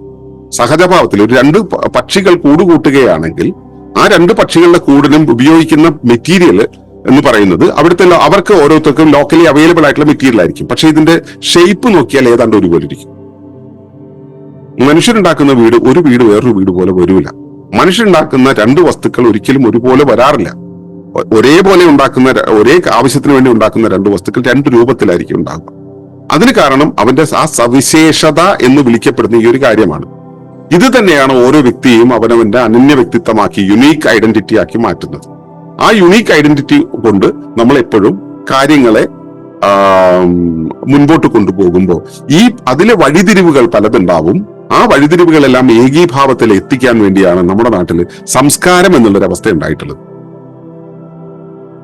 ജീവികൾക്കൊക്കെ അവയുടെ സഹജബോധം കൊണ്ടാണ് നയിക്കപ്പെടുന്നത്. ജീവികൾ സഹജബോധം കൊണ്ടാണ് നയിക്കപ്പെടുന്നതെങ്കിൽ മനുഷ്യര്, ഗോത്രവർഗത്തിന് ശേഷമുള്ള മനുഷ്യര് സഹജബോധം കൊണ്ടല്ല നയിക്കപ്പെടുന്നത്, അവന്റെ യുക്തി കൊണ്ടാണ്. ആ യുക്തികളെയെല്ലാം ഏകീഭാവത്തിൽ നിർത്താൻ വേണ്ടിയിട്ടാണ് നമുക്ക് സംസ്കാരങ്ങൾ ഉണ്ടായിരുന്നത്. ആ പ്രാചീന സംസ്കാരങ്ങളാണ് പിന്നീട് മതങ്ങളായി മാറിയത്. ഓരോ മതവും നിങ്ങൾ ഇങ്ങനെയാണ് ധർമ്മത്തിൽ മുമ്പോട്ട് പോകേണ്ടത്, നിങ്ങൾ എങ്ങനെയാണ് പ്രകൃതിയെ കാണേണ്ടത് അല്ലെങ്കിൽ ഉപരിവ്യവസ്ഥയെ കാണേണ്ടത് എന്ന രീതിയിൽ ഓരോന്നിനെയും പറഞ്ഞു വെച്ചിരിക്കുന്നു. അത് ഈശ്വരൻ എന്ന പേരിൽ, പ്രകൃതി എന്ന പേരിൽ, ധർമ്മം എന്ന പേരിൽ ഓരോന്നും പറഞ്ഞു വെച്ചിരിക്കുന്നു. ഇതെന്തിനാ വെച്ചാൽ ഏകീഭാവത്തിൽ എത്തിക്കാൻ വേണ്ടിയിട്ടാണ്. ആ ഏകീഭാവത്തിൽ ആകാൻ വേണ്ടിയുള്ള ആ ടീച്ചിങ്സിലൂടെ പോകുന്നവർക്ക് വലിയ ബുദ്ധിമുട്ടുണ്ട്. അല്ല, ടീച്ചിങ്ങിനെ ഫോളോ ചെയ്യുന്നവർക്ക് വലിയ ബുദ്ധിമുട്ടുണ്ടാവില്ല. അങ്ങനെയുള്ളവരെ നമ്മൾ പറയുക യാഥാസ്ഥിതികർ എന്നാണ്. യാഥാസ്ഥിതികർ എന്ന് പറയുന്നവര് താളാത്മകമായി ജീവിക്കുന്നവരാണ്. അവർക്ക് അവരുടെ ഉപരിവ്യവസ്ഥയായിട്ടുള്ള സമൂഹം അല്ലെങ്കിൽ അവരുടെ ഉപരിവ്യവസ്ഥയായിട്ടുള്ള മതം, സംസ്കാരം അല്ലെങ്കിൽ കുടുംബം, ആ കുടുംബം കൊടുത്ത ഒരു ക്രമമുണ്ട്. അതനുസരിച്ച് അവരുടെ പെരുമാറ്റം ഈ രീതിയിലായിരിക്കണം എന്ന് പറയുന്ന ഒരു സ്ഥാനമുണ്ട്. അവരുടെ ചിന്ത ഈ രൂപത്തിലായിരിക്കണം എന്ന് പറയുന്ന ഒരു സ്ഥാനമുണ്ട്. അവരുടെ ജീവിത വഴിക്കൊരു സ്ഥാനമുണ്ട്. ആ സ്ഥാനത്തിനനുസരിച്ച് അവർ ജീവിച്ചു പോകും. ആ സ്ഥാനത്തിനനുസരിച്ച് ജീവിച്ചു പോകുമ്പോൾ യഥോ സ്ഥിതിയിലായിരിക്കണം എന്ന് പറയുന്നത് കൊണ്ടാണ് അതിനെ യാഥാസ്ഥിതികർ എന്ന് പറയുന്നത്. താളം കൂടിയ ആളുകൾ ആ ഒരു വിധത്തിലാണ് പോവുക. അതിനിടയിൽ ഇതിങ്ങനെയാണോ വേണ്ടത്, ഇങ്ങനെയല്ലല്ലോ, മറ്റൊരു സാധ്യതയുണ്ടല്ലോ എന്ന് മറ്റൊരാൾ ആലോചിച്ചാൽ അയാളെ കുറ്റം പറയാനില്ല. ഇങ്ങനെ തന്നെ പോകണം നിർബന്ധമൊന്നുമില്ലല്ലോ, വേറൊരു വഴിക്കും ആകാമല്ലോ എന്ന രീതിയിൽ പോകുന്ന സമയത്ത് അയാൾ പുതിയൊരു ആശയം മുൻപോട്ട് വയ്ക്കുന്നു. അല്ലെങ്കിൽ അയാളുടെ തലയിൽ പുതിയൊരു ആശയം ഉണ്ടാകുന്നു. ആ ആശയത്തിനനുസരിച്ച് ഒരു പുതിയ ചിട്ട അയാൾ ഉണ്ടാക്കിയെടുക്കുന്നു. ആ പുതിയ ചിട്ട, അല്ലെങ്കിൽ അയാൾക്ക് ഇപ്പൊ തോന്നുന്നു ഇങ്ങനെയല്ല വേണ്ടത്, വേറൊന്നാണ് ചെയ്യേണ്ടതെന്ന് തോന്നുന്നു. ആ തോന്നുന്ന അനുസരിച്ച് അയാൾ ഒരു കാര്യം ചെയ്യുന്നു. യാഥാസ്ഥിതികമായി പോയിക്കൊണ്ടിരിക്കുന്ന ആളുകൾക്ക് ഈ വഴിമാറിയ പ്രവൃത്തി, വഴിമാറിയ ചിന്ത കാണുന്ന സമയത്ത് സഹിക്കാൻ കഴിയില്ല. കാരണം യഥോസ്ഥിതിയിലാണ് അവർ പോയിക്കൊണ്ടിരിക്കുന്നത്. ഏത് വഴിയാണോ പോകേണ്ടത് ആ വഴിയാണ് അവർ പോയിക്കൊണ്ടിരിക്കുന്നത്. അതിനു പകരം നല്ലതെന്ന പേരിലോ ചീത്തയെന്ന പേരിലോ എന്തിന്റെയെങ്കിലും പേരിൽ ഇതിൽ നിന്നും വഴി മാറി മറ്റൊരു വഴി പോകണമെന്ന് ആലോചിക്കുന്നവർ ആ വഴി ഒരു വഴി കാണിച്ചാൽ, അത് ചെയ്താൽ യാഥാസ്ഥിതികർക്ക് ഉൾക്കൊള്ളാൻ കഴിയില്ല. അപ്പൊ പണ്ട് ഇത് മതത്തിൽ നിന്നും ഭ്രഷ്ടാക്കുക, സംസ്കാരത്തിൽ നിന്നും ഭ്രഷ്ടാക്കുക, കുടുംബത്തിൽ നിന്നും ഭ്രഷ്ടാക്കുക തുടങ്ങിയ കാര്യങ്ങളൊക്കെ കഴിഞ്ഞു. ഇപ്പൊ ആധുനിക കാലത്ത് ഈ യാഥാസ്ഥിതികത അല്ലെങ്കിൽ യാഥാസ്ഥിതി എന്ന് പറയുന്ന, യഥോസ്ഥിതി എന്ന് പറയുന്ന ഒരവസ്ഥ അല്ല, വഴിമാറിയ ഒരവസ്ഥയാണ് വേണ്ടത് എന്ന പാഠത്തിലേക്ക് വിദ്യാഭ്യാസം നമ്മൾ എത്തിച്ചു. പിന്നീട് സാങ്കേതിക വിദ്യയും ശാസ്ത്രവും കൂടെ നമ്മൾ അതിലേക്ക് എത്തിച്ചു. നമ്മുടെ യഥോസ്ഥിതി എന്ന് പറയുന്നത്, യാഥാസ്ഥിതികത എന്ന് പറയുന്നത്, അതിൽ നിന്നൊക്കെ മാറി മതവും സംസ്കാരവും പഠിപ്പിച്ച യഥോസ്ഥിതിക്ക് പകരം നമ്മൾ പുതിയ ട്രെൻഡുകളിലേക്കും പുതിയ വഴികളിലേക്കും പുതിയ ജീവിതശൈലിയിലേക്കും പുതിയ സംവിധാനങ്ങളിലേക്കും നമ്മൾ മാറി. ഇവിടെ നമുക്ക് ആ യാഥാസ്ഥിതികത നമുക്ക് പറഞ്ഞു തന്ന വഴികളല്ല ഉള്ളത്, പുതിയ വഴികളാണ്. അതുകൊണ്ട് തന്നെ നമ്മൾ യാഥാസ്ഥിതികരല്ല എന്ന് വിശ്വസിച്ച് പുതിയ ശാസ്ത്രത്തിന്റെയും പുതിയ വഴികളുടെയും വഴി നിന്നുകൊണ്ട് അതിന്റെ യാഥാസ്ഥിതികളിൽ ജീവിച്ചു പോവാണ്. പ്രത്യേകിച്ചും കൺസ്യൂമറിസം നമ്മളെ റൂള് ചെയ്യുന്ന ഒരു അവസ്ഥയിൽ നമ്മൾ അവിടെയുള്ള യാഥാസ്ഥിതികത്വത്തിൽ ജീവിച്ചു പോവുകയാണ് ചെയ്യുന്നത്. ഞാനിപ്പോ ഇതൊരു കോമൺ പാറ്റേണിനെ കുറിച്ച് പറഞ്ഞു. ഇവിടെയാണ് രണ്ടു പേർ ഒരുമിച്ച് ജീവിക്കുന്ന സമയത്ത്, അല്ലെങ്കിൽ ഒരു വ്യക്തിയും മറ്റൊരു വ്യക്തിയും ഒരുമിച്ച് കഴിയേണ്ടി വരുന്നത് സമയത്ത്, ഈ യഥോസ്ഥിതി, പഴയ സ്ഥിതിയിലാണെങ്കിലും പുതിയ സ്ഥിതിയിലാണെങ്കിലും അവിടെയുള്ള പൊതുനിയമങ്ങളുണ്ടല്ലോ, ആ പൊതുനിയമങ്ങൾ പാലിക്കാൻ ഇരുവരും ബാധ്യസ്ഥമായിരിക്കെ മതത്തിൽ അവർ അതിൽ നിന്നും വഴിമാറിക്കഴിഞ്ഞാൽ അയാള് മതത്തിൽ നിന്ന് ഔട്ടായി. കൺസ്യൂമറിസത്തിന്റെ വഴിയിലൂടെ പോകുന്ന ഒരാൾ കൺസ്യൂമറിസത്തിന് വഴിമാറി ചിന്തിച്ചാൽ അയാള് മുഖ്യധാരയിൽ നിന്നും ഔട്ടായി, അയാൾ പുതിയൊരു വഴിയിലായി. പക്ഷെ ജീവിതത്തിൽ, ക്ഷണികമായിട്ടുള്ള ജീവിതത്തിൽ നമ്മൾ ആ ജീവിതം കൊണ്ടുപോയിക്കൊണ്ടിരിക്കുന്ന ചെറിയ ചെറിയ ചെറിയ കാര്യങ്ങളിൽ നമ്മൾ രണ്ടുപേർ ഒരുമിച്ച് പോകണമെന്നുണ്ടെങ്കിൽ നമുക്കൊരു പൊതുധാര വേണമല്ലോ, അല്ലെ? അവിടെ നമുക്ക് വെളിയിൽ നിന്നുള്ള നിയമങ്ങളോ സംസ്കാരം പഠിപ്പിച്ച നിയമങ്ങളോ ഒക്കെ തന്നെ പാലിക്കണം നിർബന്ധമൊന്നുമില്ല. നമുക്കിടയിൽ ഒരു എന്താ പറയുക, അനുരൂപനം ഉണ്ടായാൽ മതി, നമുക്കിടയിലുള്ള ഒരു പൊരുത്തം ഉണ്ടായാൽ മതി. ആ പൊരുത്തത്തിലായിരിക്കാൻ നമ്മൾ സജ്ജമാകുന്നതാണ് ഈ ദാമ്പത്യത്തിലൊക്കെ തുടക്കത്തിൽ സംഭവിക്കുക. പക്ഷെ കുറച്ചങ്ങോട്ട് പോകുന്ന സമയത്ത് ഈ പരസ്പരമുള്ള ആ പൊരുത്തത്തിന്റെ ഒരവസ്ഥ നഷ്ടമായി കഴിയുകയും, ഇയാൾ എന്റെ ശരീരത്തിന്റെ ഭാഗമാണ്, എന്റെ ജീവിതത്തിന്റെ ഭാഗമാണ്, ഇയാൾക്ക് തനിയെ മനസ്സിലായിക്കൊള്ളൂ എന്ന ബോധ്യത്തിലേക്ക് ഞാൻ മാറും. അത് തന്നെ അയാൾക്കും സംഭവിക്കും. അവസാനം രണ്ടുപേരും രണ്ടു തരം കാഴ്ചപ്പാടുകൾ കൊണ്ട് മുൻപോട്ട് പോകും. രണ്ടുപേർക്കും പരസ്പരം മനസ്സിലാകാതെ വരും. അവിടെ പ്രശ്നങ്ങൾ ഉണ്ടായി തുടങ്ങും. ഇതാണ് ദാമ്പത്യത്തിൽ സാധാരണ ഉണ്ടാവുന്ന പ്രശ്നങ്ങൾ. അപ്പൊ അവിടെയാണ് ഈ താളാത്മകമായ ഒഴുക്കിൽ നിന്നും മാറി നിൽക്കുന്ന ആളുകളെ നമുക്ക് കാണാൻ കഴിയും. ഈ നേരത്തെ പറഞ്ഞതുപോലെ യുക്തിയുടെ മാർഗം കാണാൻ കഴിയും. അപ്പൊ താളത്തിൽ നിന്നും വഴിമാറിയ അവസ്ഥയാണ് യുക്തി. ആ യുക്തി നിരന്തരം ഉപയോഗിക്കുന്നവർക്ക് യുക്തിയുടെ ഒരു പാറ്റേൺ ഉണ്ടായിരിക്കും. നിത്യജീവിതത്തിൽ ആ യുക്തിയുടെ പാറ്റേണിനെ ഇടയ്ക്കടി എടുത്ത് പ്രയോഗിക്കുന്നവര് ജീവിതത്തിന്റെ സാധാരണ വഴിയിൽ നിന്നും മാറി പുതിയൊരു വഴിയാണ് ഓരോ നിമിഷവും അല്ലെങ്കിൽ ഓരോ പ്രാവശ്യം മുൻപോട്ട് വയ്ക്കുക. അവരുടെ കൂടെ ആ ഒഴുക്കിൽ പോകുന്ന ആളുകൾക്ക് ചേർന്ന് നിൽക്കാൻ ആദ്യമൊക്കെ ഒരു കൗതുകമായിരിക്കും. പുതിയ വഴികൾ കാണിച്ചു, പുതിയ സാധ്യതകൾ കാണിച്ചു എന്നൊക്കെ ആയിരിക്കും തോന്നുക. കുറച്ച് കഴിയുമ്പോൾ ഇത് നിരന്തരം മാറിക്കൊണ്ടിരിക്കുകയാണ്. ഈ മാറുന്നതനുസരിച്ച് നമ്മൾ അഡാപ്റ്റ് ചെയ്ത് വരണം. ഈ അഡാപ്റ്റേഷൻ എന്ന് പറയുന്ന സംഭവം എന്താണ്? ഈ നേരത്തെ പറഞ്ഞു പുനഃസ്ഥാപനം എന്ന് പറയുന്ന ഒരവസ്ഥ. പുനഃസ്ഥാപിക്കുന്ന സമയത്ത് ഇപ്പൊ എന്നെ മാറ്റി, എന്നെ ഈ ഗേറ്റിന്റെ വാച്ച്മാൻ എന്നുള്ള അവസ്ഥയിൽ മാറ്റി പുതിയൊരു ഗേറ്റിന്റെ ഇതിലേക്ക് മാറ്റുന്ന സമയത്ത് മറ്റൊന്നും മാറാതിരിക്കെ സ്ഥലം മാത്രം മാറുമ്പോൾ ആ സ്ഥലത്തിനനുസരിച്ച് ഞാൻ അനുരൂപപ്പെടുന്ന ഒരവസ്ഥയാണ്. അതിനാണ് അഡാപ്റ്റേഷൻ എന്ന് പറയുന്നത്. അവിടെയും എനിക്ക് സ്ഥിരതയുണ്ട്, അതുകൊണ്ട് ഞാൻ സുസ്ഥിരമാണ്. ഈ അഡാപ്റ്റേഷൻ എന്നുള്ളത് സുസ്ഥിരതയുടെ സമവാക്യത്തിലെ ഒരു പ്രധാന എലമെന്റാണ്. ഞാൻ നിലനിൽക്കണമെന്നുണ്ടെങ്കിൽ ഞാൻ ഈ അഡാപ്റ്റ് ചെയ്യുക, പൊരുത്തമാവുക എന്നുള്ളൊരവസ്ഥയിലേക്ക്, അനുരൂപപ്പെടുക എന്നുള്ളൊരവസ്ഥയിലേക്ക് ഞാൻ ചെന്നെത്തണം. ആ അനുരൂപനത്തിലേക്ക് ചെന്നെത്തുന്ന സമയത്ത് എനിക്ക് അതുമായിട്ട് പൊരുത്തത്തിലായിരിക്കാൻ കഴിയും. അവിടെ സ്പർദ്ധകൾ ഉണ്ടാവില്ല, കൂട്ടിയിടികൾ ഉണ്ടാവില്ല, ഇതൊന്നുമില്ലാതെ മുൻപോട്ട് പോകാൻ കഴിയും. പക്ഷെ ഈ അനുരൂപനം എന്ന് പറയുന്നത് മറ്റുള്ളവർക്ക് കൂടെ ചേരാൻ കഴിയണമല്ലോ. ഞാൻ അതിനോട് അനുരൂപപ്പെട്ടു, ഞാൻ മനസ്സുകൊണ്ടോ പ്രവൃത്തി കൊണ്ടോ ശരീരം കൊണ്ടോ ഞാൻ അനുരൂപപ്പെട്ടു. പക്ഷെ ആ അനുരൂപപ്പെടുന്നതിനനുസരിച്ച്, ഞാൻ അനുരൂപപ്പെട്ടതിനനുസരിച്ച് മറ്റുള്ളവർക്കും അവിടെ ആ പരിസരത്തുള്ളവർക്കും അനുരൂപപ്പെടാൻ കഴിയണമല്ലോ. കൊണ്ട് ശബരിമലയിൽ പോയ ഒരു സ്വാമി ചെന്ന് പറഞ്ഞത്ര, ഗുരുസ്വാമിയാണ്, എന്റെ കൂടെ വന്ന 50 പേർക്ക് വഴിതെറ്റിപ്പോയിരിക്കുന്നു. അങ്ങനെയുള്ളവരെല്ലാം തന്നെ ഈ മൈക്ക് പോയിന്റിൽ വരണം. ഈ 50 പേരുടെ കൂടെ പോയി പുള്ളിക്ക് വഴിതെറ്റിപ്പോയി, അതാ സംഭവം. പക്ഷെ പുള്ളി പറയുന്നത് എന്താ വെച്ചാൽ 50 പേർ വഴിതെറ്റിപ്പോയി, നിങ്ങൾ ഇവിടേക്ക് വരണം എന്നാണ് പറയുന്നത്. ഇത് തന്നെയാണ് നമ്മുടെ പലപ്പോഴും അവസ്ഥ. നമ്മൾ വഴിമാറി, നമ്മൾ വഴി മാറ്റി, എന്നിട്ട് അതിനോട് മറ്റുള്ളവർക്കൊന്നും പൊരുത്തമാകാൻ പറ്റില്ല എന്ന് പറയുന്ന ഒരു ചിന്ത നമ്മുടെ ഉള്ളിലുണ്ട്. അതുകൊണ്ടാണ് നമ്മൾ പറയുന്നത് അവർക്കൊക്കെ വഴിമാറിപ്പോയി എന്നുള്ളത്. നമുക്ക് അവിടേക്ക് പൊരുത്തമാകാൻ കഴിയുന്നില്ല. നമ്മളൊരു പുതിയൊരു സ്ഥലത്ത് ചെല്ലുമ്പോൾ, പുതിയൊരു ഒരു സ്ഥാനത്ത് ചെല്ലുമ്പോൾ, പുതിയൊരു പ്രവൃത്തിയിലേക്ക് ചെല്ലുമ്പോൾ ആ സാഹചര്യങ്ങളുമായിട്ട് പൊരുത്തമാകാനുള്ള നമ്മുടെ വഴക്കമുണ്ടല്ലോ, ആ വഴക്കത്തെയാണ് നമ്മൾ ശിക്ഷിതാവബോധം എന്ന് പറയുക. ആ ശിക്ഷിതാവബോധം എന്ന് പറയുന്ന വഴക്കത്തെ നമുക്ക് ഉപയോഗിക്കാൻ കഴിയണം. നമുക്ക് വഴക്കമില്ലെങ്കിലോ, ഇപ്പൊ ഞാനൊരു ചെയറിലേക്ക് ഇരിക്കുന്ന സമയത്ത് എനിക്ക് എന്റെ നട്ടല് വഴങ്ങാത്തൊരവസ്ഥയിലാണ്. എനിക്ക് ചെയറിൽ ഇരിക്കാൻ കഴിയില്ല. കാരണം എന്താ? എനിക്ക് ഫ്ലെക്സിബിലിറ്റി ഇല്ല. ഫ്ലെക്സിബിൾ ആയാലാണ് എനിക്ക് ചെയറിന്റെ ഷേപ്പിൽ 4 എന്ന് വരച്ചതുപോലെ മടങ്ങി ഒതുങ്ങി ഇങ്ങനെ ഇരിക്കാൻ കഴിയും. അപ്പൊ അതിന് വഴക്കം ഉണ്ടാവണം. നമ്മൾ എവിടെ ചെല്ലുന്ന സ്ഥലവുമായിട്ട് അഡാപ്റ്റ് ചെയ്യാനുള്ള വഴക്കം എനിക്ക് ഉണ്ടാവണം. ഈ ചെല്ലുന്ന സ്ഥലത്ത് എന്നെ പോലെയുള്ള ഒരുപാട് വ്യക്തികളുമുണ്ട്, എന്നെ പോലെ തന്നെയുള്ള ഒരുപാട് വ്യവസ്ഥകളുണ്ട് അവിടെ. ആ വ്യവസ്ഥകൾക്കനുസരിച്ച് ഞാൻ അനുരൂപപ്പെടുകയും കൂടെ ചെയ്യുമ്പോഴാണ് അവയെല്ലാം എന്നോട് അനുരൂപപ്പെടുക. ഞാൻ പൊരുത്തമാകുമ്പോഴാണ് അവ എന്നോട് പൊരുത്തമാവുക. ഈ ഒരു അവസ്ഥയിൽ, ഞാൻ ഇപ്പൊ ഇതിന്റെ ബേസിക്സ് ആണ് പറഞ്ഞത്, ഈ ഒരു അവസ്ഥയിലാണ് നമ്മൾ കൂടെ ജീവിക്കുന്നവരുടെ കൂടെ നിന്നുകൊണ്ട് നമ്മളെല്ലാവരും കൂടെ ഒരുമിച്ച് പോകുന്ന സമയത്ത് ഈ പോകുന്ന പോക്കിൽ നമ്മൾ സൂക്ഷിക്കേണ്ടുന്ന ചില കാര്യങ്ങൾ.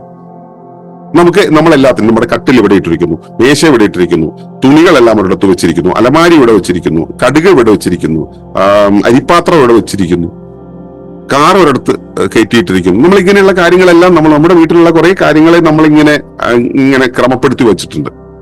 അപ്പോഴാണ് താക്കോൽ ഒരു ദിവസം മാറ്റിവെക്കപ്പെട്ടിരിക്കുന്നത്. നമ്മൾ അതിന്റെ പുറകിൽ ആ സ്ഥാനം പ്രകൃതി നൽകിയ, അല്ലെങ്കിൽ നമ്മുടെ വ്യവസ്ഥ നൽകിയ, പ്രകൃതിയും നമ്മളും ഒക്കെ വ്യവസ്ഥകളാണ്, കുടുംബവും ഒക്കെ വ്യവസ്ഥകളാണ്. ഈ വ്യവസ്ഥ നൽകിയ ഒരു സ്ഥാനമുണ്ട്.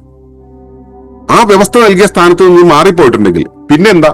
ഉടനടി ആക്സസ് ഉണ്ടാവില്ല. കടുക് എടുക്കാൻ പോകുന്ന സമയത്ത് കടുക് അവിടെ ഉണ്ടാവണം. ഇല്ലെങ്കിൽ എനിക്ക് ഉടനെ ആ പ്രവൃത്തി ചെയ്യാൻ പറ്റില്ല. പിന്നെ അത് തേടിപ്പോവുക എന്നുള്ളതിലേക്ക് എന്റെ സമയവും ഊർജവും മനസ്സും ഒക്കെ കൊണ്ടുപോകേണ്ടി വരും. അത് സംഘർഷത്തിന് കാരണമാകും. ഈ സ്ഥാനം മാറിയിരുന്നാൽ സംഘർഷത്തിന് കാരണമാകും. അപ്പോൾ ഞാൻ സ്ഥലം മാറ്റിവെച്ചു, ഇവിടെയല്ല ഇരിക്കേണ്ടത്, അവിടെയാണ് എന്ന് എനിക്ക് പുതിയൊരു വെളിപാടുണ്ടായി. ഞാൻ ഒരു കിച്ചണിലേക്ക് കയറി, ആ കിച്ചൺ കണ്ടു, ഇങ്ങനെയൊക്കെയാണോ കാര്യങ്ങൾ, ഇതിങ്ങനെയല്ല ഇരിക്കേണ്ടത്, ഞാൻ അവിടെ നിന്ന് എടുത്ത് മാറ്റിവെക്കുന്നു. ഞാൻ ആദ്യം ചെയ്യേണ്ടത് എന്താണെന്നറിയോ? ഇവിടേക്ക് ഇരിക്കുമ്പോൾ ചില അസൗകര്യങ്ങൾ വരുന്നുണ്ട്, നമുക്ക് ഇവിടെ മാറ്റിവെച്ചുകൂടെ എന്ന് കിച്ചണിലുള്ള ആളോട്, സ്ഥിരം കിച്ചൺ ഉപയോഗിക്കുന്നവരോട് നമ്മൾ സംസാരിച്ചിട്ട് അയാളും കൂടെ അനുവദിക്കുകയാണെങ്കിൽ മാറ്റിവെക്കാം. ഇല്ലെങ്കിലോ അയാൾ ഫിക്സ് ചെയ്തിട്ടുള്ള സ്ഥലത്തെ നമ്മൾ അഡാപ്റ്റ് ചെയ്യണം, അതിനെ നമ്മൾ സ്വീകരിക്കണം. പലരും അങ്ങനെയല്ല ചെയ്യുന്നത്. ഇപ്പൊ ഞങ്ങളിവിടെ ജീവിക്കുന്ന ഒരു ഗുരുകുലത്തിലാണ്, കമ്മ്യൂണിലാണ്, കൂട്ടുജീവിത കേന്ദ്രമാണ്. അപ്പൊ കൂട്ടായിട്ട് ജീവിക്കുന്ന ഈ ഒരു സംവിധാനത്തിനകത്ത് നമ്മുടെ കിച്ചണിലും നമ്മുടെ സ്ഥലങ്ങളിലുമെല്ലാം ഒരുപാട് പേര് പല കാലങ്ങളിലായിട്ട് 10-30 കൊല്ലമായിട്ട് പല ആളുകളും വന്ന് താമസിച്ചു പോകാറുണ്ട്. ഓരോരുത്തരും ഓരോ സ്ഥലം ഫിക്സ് ചെയ്യും. ഈ ഉള്ളതിനോട് അഡാപ്റ്റ് ചെയ്യാന്നുള്ളതിനേക്കാളും ഇതല്ല വേണ്ടത്, വേറൊന്നാണ് വേണ്ടതെന്ന് കരുതി അവരതിലേക്ക് മാറ്റി പ്ലേസ് ചെയ്യാൻ ശ്രമിക്കും. ഇത് തന്നെയാണ് നമ്മുടെ ജീവിതത്തിൽ ഉണ്ടാവുന്നത്. ഇതല്ല വേണ്ടത്, വേറൊന്നാണെന്ന് നമുക്ക് തോന്നി, നമ്മൾ അതിനെ മാറ്റി പ്ലേസ് ചെയ്തു. മാറ്റി പ്ലേസ് ചെയ്യുമ്പോൾ നമ്മൾ ആദ്യം നിന്ന സ്ഥാനത്ത് നമ്മുടെ കൂടെ നിന്നിരുന്നവർ, അത് കണ്ടിരുന്നവർ, അതിനെ ഉപയോഗം ചെയ്തവർ, അതിനെ മനസ്സിലാക്കിയവർ, ഇവരുടെയൊക്കെ തലയിൽ ഒരു വലിയ ചിത്രമുണ്ട്. ഇതിന്റെ ആകത്തുകയാണ് നമ്മുടെ ജീവിതം എന്ന് പറയുന്നത്. ആ ആകത്തുകയിൽ നമ്മൾ നിന്നപ്പോൾ ഒരു ഡിഫ്ലക്ഷൻ ഉണ്ടാക്കി, യുക്തി നിർദ്ധാരണം നടത്തി, നമ്മൾ വേറൊരു വഴി സൃഷ്ടിച്ചു, എന്നിട്ട് വേറെ കുറെ സ്ഥാനങ്ങൾ ഉണ്ടാക്കി. ഈ ബാക്കി ഇതിന്റെ കൂടെ ഉണ്ടായിരുന്ന ആളുകളുടെയൊക്കെ ഒരു അവസ്ഥ ആലോചിച്ചു. അവർക്ക് ഇതുമായിട്ട് പൊരുത്തമാകാൻ കഴിയില്ല. പൊരുത്തമാകാൻ കഴിയാത്ത അവര് യാഥാസ്ഥിതികരാണെങ്കിൽ സ്വാഭാവികമായിട്ടും അവർ അല്ലെങ്കിൽ താളാത്മകമായി മാത്രം ചിന്തിക്കുന്നവരായിരിക്കും, താളാത്മകമായി പോകുന്നവരായിരിക്കാം. താളാത്മകത കൂടുതലുണ്ടെന്ന് വെച്ചാൽ അവരുടെ നെർവസ് സിസ്റ്റത്തിനകത്ത് ന്യൂറോണുകൾക്കകത്തുള്ള സിനാപ്റ്റിക് പ്ലാസ്റ്റിസിറ്റി കൂടുതലായിരിക്കും, അതിന്റെ പശിമ കൂടുതലായിരിക്കും. പശിമ കൂടുതലാകുമ്പോൾ ഒരു സ്ഥാനത്തെക്കുറിച്ച്, ഒരു അറിവിനെക്കുറിച്ച്, ഒരു വികാരത്തെക്കുറിച്ചുള്ള ധാരണയുണ്ടല്ലോ, ആ ധാരണയ്ക്ക് ഒരു പശിമയുണ്ടാവും. അത് അങ്ങനെ തന്നെ ആയിരിക്കണം എന്ന് അവർക്ക് തോന്നും. അതിൽ നിന്ന് മാറിയാൽ അതിൽ പുതിയ ഒന്നിലേക്ക് മാറാൻ, അഡാപ്റ്റ് ചെയ്യാൻ അവർക്ക് ബുദ്ധിമുട്ട് തോന്നും. പോയിക്കോട്ടെ, ആ ബുദ്ധിമുട്ട് തോന്നിയാൽ പോലും ഇത് ഇവിടെയല്ല അവിടെയാണെന്ന് അറിയുന്ന ഒരു ഇൻഡെക്സിങ് അവർക്ക് ഉണ്ടെന്ന് വെച്ച് കഴിഞ്ഞാൽ അവിടേക്ക് പോയി തപ്പിയാൽ മതി, തിരിച്ചറിഞ്ഞാൽ അവിടേക്ക് പോയാൽ മതി. പക്ഷെ നമ്മുടെ നെർവസ് സിസ്റ്റത്തിൽ ന്യൂറൽ പാത്വേകൾ നമ്മളെ അതിന് സമ്മതിക്കില്ല. നമ്മുടെ പ്ലാസ്റ്റിസിറ്റി നമ്മുടെ പഴയ സ്ഥലത്ത് തന്നെ നിൽക്കാനാണ് നമ്മളെ പ്രേരിപ്പിക്കുക. താളാത്മകതയുള്ളവർ, യുക്തിയുള്ളവർക്ക് ഈ സംഭവം ബാധിക്കില്ല. അവരെ സംബന്ധിച്ചോളം അവർ ഈ സംഭവത്തിന്റെ സ്ഥാനം മാറ്റിവെക്കുക, ഇതാണ് നല്ലത് എന്ന് അവർ യുക്തി വിചാരം ചെയ്തു, അവിടെ കൊണ്ട് പ്ലേസ് ചെയ്തു. ഇത് ബാക്കിയുള്ളവർക്ക് എന്ത് ബുദ്ധിമുട്ടുണ്ടാക്കും? കാരണം അവർ താളാത്മകതയിലാണ് നിൽക്കുന്നത്. അല്ലെങ്കിലോ അവരും യുക്തിയുള്ളവരെ തന്നെ ആയിക്കോട്ടെ, പക്ഷെ ഈ യുക്തി വിചാരം കൊണ്ട് അവർ മനസ്സിലാക്കി വെച്ചിട്ടുള്ളത് ഇവിടെയാണെന്നാണ്.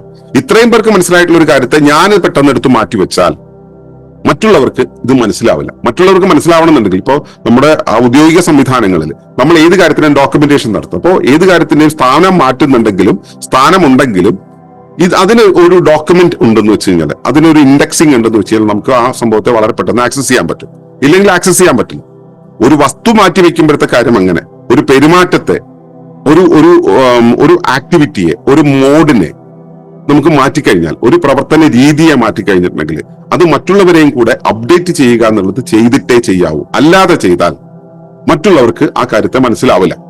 മനസ്സിലാകാതെ പോകുന്ന സമയത്ത് സ്വാഭാവികമായിട്ട് അവിടെ ക്രൈസിസ് ഫോം ചെയ്യും. ക്രൈസിസ് ഫോം ചെയ്യുന്ന സമയത്ത് ഈ വസ്തുവിന്റെ സ്ഥിരത മാത്രമല്ല മാറുന്നത്, വ്യക്തിയുടെ സ്ഥിരത മാത്രമല്ല മാറുന്നത്, വ്യക്തിയും വസ്തുവും ഒക്കെ അസ്ഥിരമാകും എന്നതുപോലെ ഈ വ്യക്തികൾ എല്ലാവരും കൂടെ ചേർന്നിരിക്കുന്ന ഒരു മഹാവ്യവസ്ഥയുണ്ടല്ലോ. ഇപ്പൊ കുടുംബമാണെങ്കിൽ കുടുംബം, ആ കുടുംബം എന്നുള്ള വ്യവസ്ഥയുടെ സുസ്ഥിരത തന്നെ നഷ്ടമാകും. അവിടെയാണ് കുടുംബം അസ്ഥിരമാകുന്നത്. അപ്പോ രണ്ടു വ്യക്തികൾക്കിടയിലുള്ള ബന്ധത്തില് ഈ സ്ഥാനങ്ങൾക്ക് വല്ലാതെ പ്രാധാന്യമുണ്ട്, ക്രമങ്ങൾക്ക് പ്രാധാന്യമുണ്ട്, പ്രീ ഡിഫൈൻഡ് ആയിട്ടുള്ള ക്രമങ്ങൾക്കെല്ലാം തന്നെ പ്രാധാന്യമുണ്ട്. ആ പ്രാധാന്യമുള്ള ഇടത്ത് നിന്ന നിപ്പിൽ വഴിമാറ്റാനായിട്ട് ഒരു വ്യക്തിക്ക് തോന്നിക്കഴിഞ്ഞാൽ ആ വ്യക്തിക്ക് തോന്നുന്ന തോന്നൽ പൊതുവെയുള്ള സംവിധാനത്തെ മൊത്തം ഇളക്കുന്നതാണെങ്കിൽ ആ വഴിമാറ്റം ഉണ്ടാക്കാതെ സൂക്ഷിക്കുക എന്നുള്ളതാണ് കരണീയം. അതല്ല, പ്രായോഗികമായി അതിനൊരു മാറ്റം ഉണ്ടാകുന്നതാണ് നല്ലത് എന്ന് തോന്നുകയാണെങ്കിൽ ആ പ്രായോഗികതയെക്കുറിച്ച് കൂടിയാലോചിച്ച് അതിനൊരു പൊതു സംവിധാനം ഉണ്ടാക്കി ആ പൊതു സംവിധാനത്തിൽ എല്ലാവർക്കും സ്വീകാര്യമായ ഒന്നിലേക്ക് വഴിമാറുകയാണെങ്കിൽ സുസ്ഥിരമായിരിക്കും.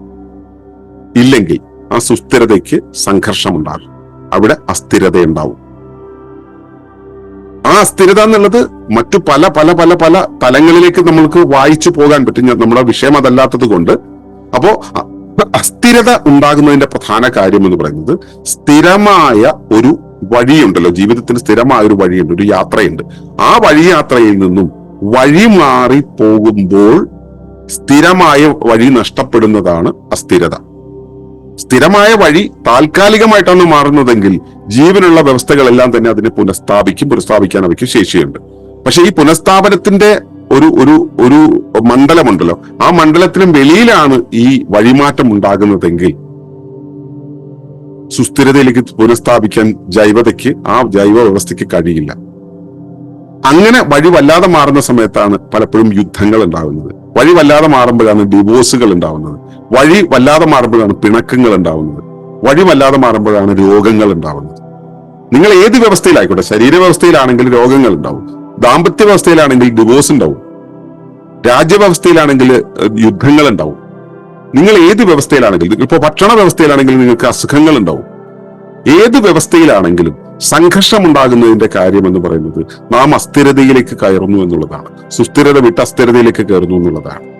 അപ്പോ അസ്ഥിരതയിലേക്ക് കയറാൻ പാകത്തിൽ പുതിയ പുതിയ കാര്യങ്ങൾ, അതായത് സ്ഥിരമായി കൊണ്ടുള്ള ആ ഒരു വഴിക്ക് പകരം പുതിയ കാര്യങ്ങളെ കൊണ്ടുവരാനുള്ള പ്രവണത നമ്മുടെ ഉള്ളിൽ ഉണ്ടെങ്കിൽ സ്വാഭാവികമായിട്ടും ഈ അസ്ഥിരതയ്ക്ക് സാധ്യതയുണ്ട്. 2, നമുക്ക് വഴിമാറാനുള്ള തോന്നൽ, ബുദ്ധി, വിചാരം, ചിന്ത ഇതൊക്കെ നമുക്ക് ഉണ്ടായി. പക്ഷെ ഇത് പരിസരത്തിനോട്, നമ്മുടെ പരിസരത്ത് നിൽക്കുന്ന മറ്റുള്ളവയോട് വിനിമയം ചെയ്യപ്പെടേണ്ടതുണ്ട് എന്ന സമഗ്രമായ ബോധം ഇല്ലാതെ പോയാൽ അവിടെയും പ്രശ്നമാണ്. നമ്മളൊരു സുഹൃത്തിനെ കാണാൻ പോകുന്നു. ആ സുഹൃത്ത് ചിലപ്പോൾ ഞാൻ ഒരു സുഹൃത്തിനെ കാണാൻ പോകുന്നത് ഒരു പെൺസുഹൃത്താണ്. ആ പെൺസുഹൃത്തിനെ ഞാൻ കാണുന്നു, കുറച്ച് സമയം കൂടുതൽ അയാളുടെ കൂടെ ചെലവഴിക്കേണ്ടി വരികയാണ്. ഞാനാണ് ചെയ്യുന്നതെങ്കിൽ ഞാൻ ആ പോകുന്നതിനെ കുറിച്ച് അറിയിപ്പ് കിട്ടുന്ന നിമിഷം മുതൽ ഞാൻ എന്റെ ഇണയോട് ഞാനത് അപ്ഡേറ്റ് ചെയ്തിട്ടുണ്ടാവും. എന്റെ ഇണയോട് അപ്ഡേറ്റ് ചെയ്ത് കഴിഞ്ഞാൽ പിന്നെ ഞാൻ എവിടെ പോയാലും, ഞാൻ എന്ത് ചെയ്താലും പുള്ളിയെ സംബന്ധിച്ചുള്ള അതൊരു പുതിയ കാര്യമല്ല. ഞാനിത് പറയുന്നു, ഇങ്ങനെ പോകും എന്ന് പറയുന്നു, പോകുന്നു, തിരിച്ചു വരുന്നു, ഇത്രയേ ഉള്ളൂ. അതിനു പകരം ഞാനിത് ഇവിടെ മറച്ചു വെക്കുകയും ഞാൻ ആ എന്റെ സ്ഥാനത്തിന് ഞാനൊരു പ്രത്യേക മാനം കൊടുക്കുകയും ഞാനിത് കമ്മ്യൂണിക്കേറ്റ് ചെയ്യാതിരിക്കുകയും എന്നിട്ട് പിന്നീട് വേറൊരിടത്ത് നിന്ന് ഇയാളത് വേറൊരു രീതിയിലായിരുന്നു എന്റെ പോക്ക് എന്ന് അറിയുകയും ചെയ്തു കഴിഞ്ഞാൽ കുടുംബത്തിൽ കലഹം ഉണ്ടാക്കാൻ വേറൊന്നും വേണ്ട. ഇതുപോലെ നമുക്ക് പലപ്പോഴും നുണകൾ ഉണ്ടാകുന്നതൊക്കെ ഇത്തരം സാഹചര്യത്തിലാണ്. അപ്പോ നമുക്ക് വേണ്ടത് സുസ്ഥിരതയാണെങ്കിൽ നമ്മൾ താളാത്മകമായിട്ട് പോകണം. താളാത്മകമായി പോകുന്ന സംവിധാനത്തെയാണ് നമ്മൾ ചാക്രിക വിന്യാസം, നമ്മൾ ഇന്ന് രാവിലെ ക്ലാസ് അതായിരുന്നു ചാക്രിക വിന്യാസം. ചാക്രിക വിന്യാസം എന്ന് പറയുന്നത് അതിന് തന്നെയാണ് സ്ത്രൈണത എന്ന് പറയുക, അതിനെയാണ് താളാത്മകത എന്ന് പറയുക. നമ്മൾ ആ ചാക്രികതയിൽ ആ യഥോസ്ഥിതിയിൽ തന്നെ പോകുന്ന ആ ഒരു അവസ്ഥ, ആ അവസ്ഥയാണ് നമുക്ക് ഏറ്റവും കരണീയം. നമുക്ക് വർത്തമാനത്തിലൂടെ പോകാൻ പറ്റുന്നത് അതാണ്. അതിൽ നിന്നും വഴി മാറി പോകുന്ന സമയത്ത് സ്വാഭാവികമായിട്ടും പൗരുഷം പ്രവർത്തിക്കുന്നു, വികസനം പ്രവർത്തിക്കുന്നു, വഴിമാറ്റം പ്രവർത്തിക്കുന്നു, അസ്ഥിരത പ്രവർത്തിക്കുന്നു, വിസ്ഫോടനം പ്രവർത്തിക്കുന്നു. അപ്പോ സ്ഥിരമായൊരവസ്ഥയിൽ നിന്നും വിസ്ഫോടിതമായിട്ട് പോകുന്നതിനെയാണ് അസ്ഥിരത എന്ന് പറയുക. അത് ആ അസ്ഥിരതയ്ക്കുള്ള പ്രവണത എൻ്റെ ഉള്ളിൽ നിന്നും ഇതല്ല വേണ്ടത്, മറ്റൊന്നാണ് വേണ്ടത് എന്ന് നിരന്തരം എൻ്റെ ഉള്ളിൽ തോന്നലുണ്ടെങ്കിൽ ആ തോന്നലാണ് മുമ്പ് പറഞ്ഞു, പരിസരത്തിന് അനുയോജ്യമല്ലാത്ത എന്തോ ഒന്ന് നിങ്ങളിൽ ഉള്ളത് കൊണ്ടാണെന്ന് പറഞ്ഞില്ലേ. പരിസരത്തിന് അനുയോജ്യം എന്ന് പറയുന്നത് പരിസരത്തോട് അനുരൂപനത്തിലായിരിക്കുക എന്നുള്ളതാണ്. ആ അനുരൂപനത്തിൽ നിന്നും വിഭിന്നമായ എന്തോ ഒന്ന് നിങ്ങളുടെ ഉള്ളിൽ ഉണ്ടെങ്കിൽ അത് ആ വ്യവസ്ഥയിലെ എല്ലാവരോടും നമ്മൾ വിനിമയം ചെയ്തുകൊണ്ട് വേണം ഈ വഴിമാറ്റം ഉണ്ടാക്കാൻ. അല്ലാതെ വഴിമാറിയാൽ നമ്മുടെ ജീവിതം, സാമൂഹ്യ ബന്ധങ്ങള്, രാഷ്ട്ര സുസ്ഥിരത, ഇങ്ങനെയുള്ളതെല്ലാം തന്നെ അസ്ഥിരമായി മാറും. അപ്പോ അസ്ഥിരമാകാതിരിക്കണമെങ്കിൽ നമ്മൾ സുസ്ഥിരതയുടെ അടിസ്ഥാന ആൽഗോരിതം മനസ്സിലാക്കണം. താളാത്മകതയുടെ, സ്ത്രൈണതയുടെ, യാഥാസ്ഥിതികതയുടെ പ്രാധാന്യം മനസ്സിലാക്കണം. അതിലൂടെ നമ്മൾ അത് മനസ്സിലാക്കി അതിനനുസരിച്ച് പോവുകയാണെങ്കിൽ വഴിമാറ്റം വേണ്ടെന്നല്ല ഞാൻ പറഞ്ഞത്. വഴിമാറുകയാണെങ്കിൽ അതിന് ഒരുപാട് കാര്യങ്ങൾ, ഇപ്പൊ കാറിന്റെ സ്റ്റീറിംഗ് തിരിക്കുന്ന കാര്യം പറഞ്ഞു, ഒറ്റ തിരിക്കൽ തിരിച്ചിട്ടുണ്ടെങ്കിൽ അതിനകത്തുള്ള ആളുകളെല്ലാം മറിഞ്ഞു കെട്ടി വീഴും. അതേസമയം പതുക്കെ ഗ്രാജുവലായിട്ട് തിരിക്കുന്നത് അത് സുസ്ഥിരതയാണ്. ഗതി മാറേണ്ടി വരും, മാറാം, അത് തെറ്റില്ല. പക്ഷെ ഗതി മാറുകയാണെങ്കിൽ ആ ഗതിമാറ്റത്തിന് സ്വാഭാവികമായൊരു വഴിയുണ്ട്. ആ സ്വാഭാവികമായ വഴിയിലൂടെ മാറ്റാനുള്ള ശേഷി നിങ്ങൾക്കില്ലെങ്കിൽ അത് സാധ്യമാകില്ല. ഇപ്പൊ കോട്ടക്കാർ, നിങ്ങൾ ഇതിലെ പല ആളുകളും നമ്മുടെ ക്യാമ്പുകളിൽ പങ്കെടുത്തിട്ടുള്ളവരാണ്. നമ്മുടെ പരിപാടിയിൽ വരുമ്പോൾ കോട്ടക്കാർ ചെയ്യുന്ന സമയത്ത് താളമുള്ളവരെയും യുക്തിയുള്ളവരെയും നമുക്ക് തിരിച്ചറിയാൻ പറ്റും. അതിന് യുക്തി കൂടുതലുള്ള ആളുകളെ സംബന്ധിച്ചിടത്തോളം അവർ കാര്യങ്ങളെ കൈകാര്യം ചെയ്ത് ചടപടാന്നായിരിക്കും. അവർ നേരെ ശാരീരികമായ ഒരു പരിവർത്തനത്തെക്കുറിച്ച്, മാനസികമായ ഒരു പരിവർത്തനത്തെക്കുറിച്ച് ചിന്തിക്കുന്നവരും ചിന്താപരമായ ഒരു പരിവർത്തനം, ചിന്തയുടെ ഡിജിറ്റൽ വേർഷനിലേക്ക്, അതായത് ഓൺ ഓഫ് എന്നുള്ളത്, ഇതിൽ നിന്നും അതിലേക്ക് ടപ്പെന്നൊരു ചാട്ടം കൊടുക്കും. മറ്റുള്ളവർക്ക് ഇത് മനസ്സിലാവില്ല, ആ ഗ്രാജുവൽ ചേഞ്ച് മനസ്സിലാവില്ല. അപ്പോ ഇയാൾ അനഭിമതനായിട്ട് മാറും, മറ്റുള്ളവർക്ക് സ്വീകാര്യനല്ലാതായി തീരും. എന്നിട്ട് അയാൾ സ്വീകാര്യനല്ലാതെ നിൽക്കുന്ന സമയത്ത്, അയാൾക്ക് പല ഘട്ടങ്ങളിൽ അത് ഫേസ് ചെയ്യേണ്ടി വരുന്ന സമയത്ത് അയാൾക്ക് മനസ്സിലാവില്ല ഇവരൊന്നും ബുദ്ധിയില്ലാത്തവരാണ്, ഇവർക്കൊന്നും ഒരു ക്രമമില്ലാത്തവരാണ്, ഇവർക്കൊന്നും ഒരു കാര്യം ബോധ്യമാവില്ല എന്ന വിചാരത്തിലേക്കാണ് അയാൾ എത്തുക.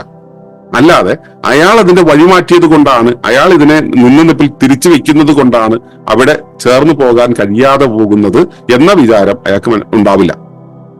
അപ്പോ നമ്മൾ ഇതിനെ ശ്രമിക്കുന്നത് എന്താ വെച്ചാൽ, നമ്മൾ ഇതിനെ സമീകരിക്കാനാണ്. ഈ സുസ്ഥിരതയുടെ പാഠങ്ങൾ, സുസ്ഥിരതയുടെ പ്രകൃതി നിയമങ്ങളെ മനസ്സിലാക്കി ആ പ്രകൃതി നിയമങ്ങൾക്കനുസരിച്ച് നമ്മൾ ഈ വഴിമാറ്റം ഉണ്ടാകേണ്ടതുണ്ടെങ്കിൽ ഉണ്ടാകേണ്ടതാണ്. പക്ഷെ അതിന് പോലും വളരെ സ്വാഭാവികമായ ഒരു പരിവർത്തനം, ദിശാ വ്യതിയാനമാണ് വരുത്തേണ്ടത് എന്നതാണ് നമ്മൾ അറിയേണ്ടത്. ഈ തിരിച്ചറിവില്ലാതെ പോയാൽ, അതായത് നമുക്ക് ചുറ്റുപാടുമായിട്ട് അനുഭവപ്പെടേണ്ടതുണ്ടെന്ന് മനസ്സിലാക്കാതെ പോയാൽ, സ്ഥാനമുണ്ടെന്ന് എല്ലാത്തിനും ഒരു സ്ഥാനമുണ്ടെന്ന് മനസ്സിലാക്കാതെ പോയാൽ, ഉചിതമായതായിരിക്കണമെന്ന് മനസ്സിലാക്കാതെ പോയാൽ, എന്റെ ബുദ്ധി കൊണ്ട് നേടാവുന്നതാണ് ഇതെല്ലാം എന്ന് വിചാരിക്കുന്നതായാൽ നമ്മൾ അവിടെ കുടുങ്ങും. ബുദ്ധി കൊണ്ട് മനസ്സിലാക്കുന്നില്ല, ബുദ്ധി കൊണ്ട് തിരിക്കുന്നത് പോലെയല്ല ഒരു സംവിധാനത്തെ, ശരീരത്തെ ഒക്കെ തിരിക്കുന്നത്. ആ തിരിക്കലിന് നമുക്ക് ഇവയെല്ലാം സമഗ്രമായി ബോധ്യപ്പെടുന്ന ഒരു ഇടപെടൽ, വഴക്കം എല്ലാം ഉണ്ടെങ്കിൽ മാത്രമേ, അതിനനുസരിച്ച് നമ്മൾ തഴക്കം നേടിയാൽ മാത്രമേ നമുക്കിത് സാധ്യമാകൂ എന്ന തിരിച്ചറിവ് നമുക്ക് വേണം. അപ്പോ ഇനിയെങ്കിലും നമ്മൾ ജീവിതത്തിൽ ഓരോ മാറ്റങ്ങൾ ഉണ്ടാക്കാൻ ശ്രമിക്കുന്ന സമയത്ത് ഇത് മറ്റുള്ളവരുടെ മേലെ തട്ടുമോ? മറ്റുള്ളവരുടെ കാഴ്ചയിൽ അത് ബുദ്ധിമുട്ടുണ്ടാകുമോ, മറ്റുള്ളവരുടെ സൗകര്യത്തിൽ ബുദ്ധിമുട്ടുണ്ടാകുമോ എന്നത് പരിശോധിക്കുക. ബുദ്ധിമുട്ടുണ്ടാകുമെന്ന് തോന്നുന്നുണ്ടെങ്കിൽ, അല്ലെങ്കിൽ നമ്മൾ പെട്ടെന്ന് വഴിമാറ്റാൻ ബുദ്ധിമുട്ടുണ്ടാവുന്നതാണെങ്കിൽ അത് ചെയ്യാതിരിക്കുക. അതല്ല, ചെയ്തേ പറ്റൂന്നാണെങ്കിൽ അവരോട് കമ്മ്യൂണിക്കേറ്റ് ചെയ്യുക. എന്താണ് വേണ്ടത്, എങ്ങനെയാണെന്നുള്ളത് കമ്മ്യൂണിക്കേറ്റ് ചെയ്ത് പറഞ്ഞു വെച്ചിട്ട് ചെയ്തു കഴിഞ്ഞാൽ, അവരുടെ ശ്രദ്ധ കൂടെ അതിലേക്ക് കൊണ്ടുവന്നു കഴിഞ്ഞാൽ ഒരുവിധമൊക്കെ നമുക്ക് തിരിയാൻ പറ്റും. പക്ഷെ ഈ യാഥാസ്ഥിതികത കൂടുതലുള്ള, പശ്ചിമ കൂടുതലുള്ള, താളാത്മകത കൂടുതലുള്ള ആളുകളാണെങ്കിൽ അങ്ങനെ പറഞ്ഞു മനസ്സിലാക്കിയാലും തിരിയാൻ കഴിയണമെന്നില്ല. അത് മറ്റൊരു ബോധമാണ്, മറ്റൊരു തിരിച്ചുവരവുണ്ടെങ്കിൽ മാത്രമേ അത് കഴിയുള്ളൂ. പലപ്പോഴും പല കുടുംബങ്ങളിലും നടക്കുന്ന ഈ ഒരു ക്രൈസിസ് കൂടെയാണ്. ആ ക്രൈസിസ് എങ്ങനെ ഉണ്ടാവുന്നു എന്ന് മനസ്സിലാക്കിയാൽ മാത്രമേ ആ ക്രൈസിസ് കാണുന്ന സമയത്തോ ഇതിങ്ങനെയാണെന്ന് മനസ്സിലാക്കിയതനുസരിച്ച് അനുരൂപപ്പെട്ടു വാങ്ങാൻ നമുക്ക് കഴിയുള്ളൂ. എന്താണെങ്കിലും ഞാൻ സാധാരണ വ്യവസ്ഥയുടെ കാര്യത്തിൽ പറയുകയാണെങ്കിൽ, നമ്മൾ ഒരു വഴിമാറ്റത്തിന് ഒരുങ്ങുകയാണെങ്കിൽ മറ്റുള്ളവരെ എത്രത്തോളം ബാധിക്കുന്നു എന്ന് മനസ്സിലാക്കുക. മറ്റുള്ളവരെ ബാധിക്കുന്നതാണെങ്കിൽ ഉറപ്പായിട്ടും പറഞ്ഞ് ചർച്ച ചെയ്ത് തീരുമാനത്തിലാക്കിയതിനു ശേഷം മാത്രം വഴിമാറുക. അല്ലാതെ ഒരു വഴിമാറ്റം ഉണ്ടാക്കിയാൽ ഉറപ്പാണ് അത് ക്രൈസിസ് ഉണ്ടാക്കും. കൂടെയുള്ളവർക്ക് പ്രശ്നം ഉണ്ടാവും, നമുക്കും പ്രശ്നം തന്നെയായിരിക്കും. കൂടെയുള്ളവർക്ക് പ്രശ്നം ഉണ്ടാകുമ്പോൾ നമുക്കും പ്രശ്നം തന്നെയായിരിക്കും. അത് ഈ കുടുംബത്തെ, വ്യക്തിത്വത്തെ, ചിന്തയെ, ജീവിതത്തെ മൊത്തത്തിൽ അസ്ഥിരതയിലേക്ക് കൊണ്ടുപോകും. അപ്പൊ അസ്ഥിരതയിലേക്ക് പോകാതിരിക്കണമെങ്കിൽ നമ്മൾ താളത്തെയും യുക്തിയെയും അറിയുക. യുക്തി തലയുയർത്തുന്ന സമയത്ത് താളത്തിന്റെ പ്രാധാന്യം അറിയുക, താളത്തിലായിരിക്കാൻ ശ്രമിക്കുക എന്നുള്ളതാണ് വേണ്ടത്. അപ്പോൾ അതിലായിരിക്കാൻ നിങ്ങൾക്ക് കഴിയുമാറാകട്ടെ എന്ന് പ്രാർത്ഥിച്ചുകൊണ്ട് നിങ്ങളുടെ ചോദ്യങ്ങൾക്കായിട്ട് ഈ വേദി തുറന്നിടുകയാണ്.